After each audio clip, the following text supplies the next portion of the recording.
Good morning. Today I'm going to explain what is voice, what are the types of voice, and how to transform active voice into passive.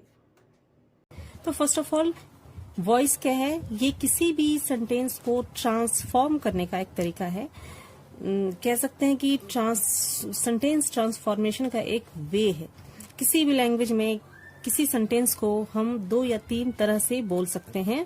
For example, अगर हम बोलते हैं हिंदी में, वह car खरीदने जा रहा है, वह कार खरीदने वाला है, या वह कार खरीदेगा, तो ये तीनों स्टेटमेंट से किसी एक प्लान का पता चलता है। तो कह सकते हैं कि ट्रांसफॉर्मेशन उसको कहते हैं जिससे कि किसी भी स्टेटमेंट को 2 और 3 वेज में बोला जाए, लेकिन उसका मीनिंग चेंज ना हो, मीनिंग बिल्कुल वही हो। वॉइस का भी पर्पस यही है। ये 2 टाइप्स के होते हैं, एक्टिव वॉइस और पैसिव वॉइस। अब सिंपली हम देखते हैं कि एक्टिव वॉइस जो है उसमें जो सब्जेक्ट है सेंटेंस का वो एक्टिव होता है और वो किसी वर्क को करता है, किसी भी एक्शन को वो करता है। तो हम बोलते हैं कि ये सेंटेंस एक्टिव वॉइस में है।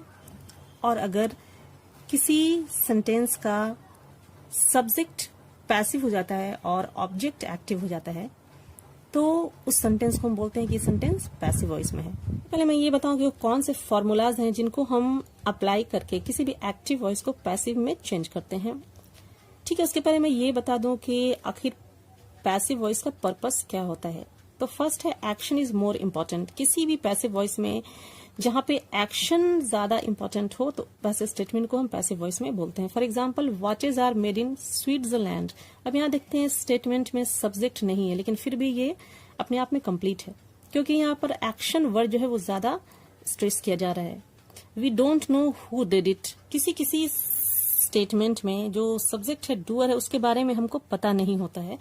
For example, someone has stolen my car.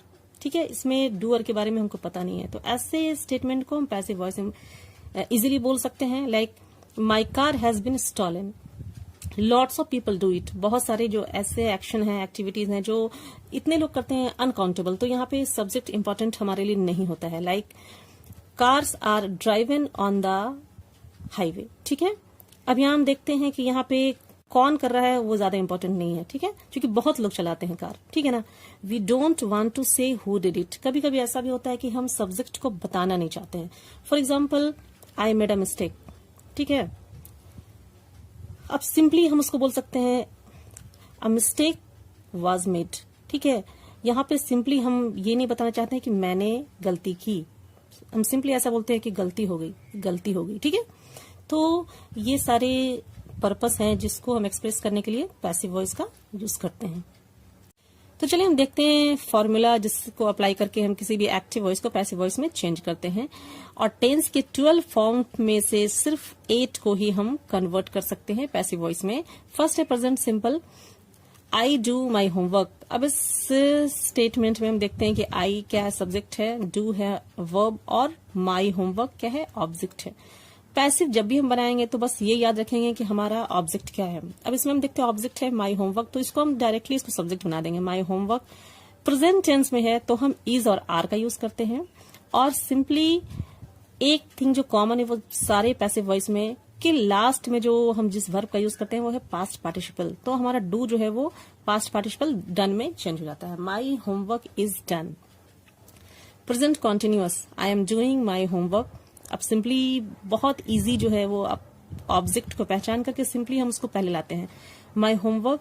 अब चूंकि ये कॉन्टिन्यूअस टेंस है तो कॉन्टिन्यूअस टेंस के लिए इज बीइंग या आर बीइंग का यूज होता है, और जो कॉमन है वो क्या है कि पास्ट पार्टिसिपल लास्ट में आएगा। ठीक है, my homework is being done. Past simple, I did my homework.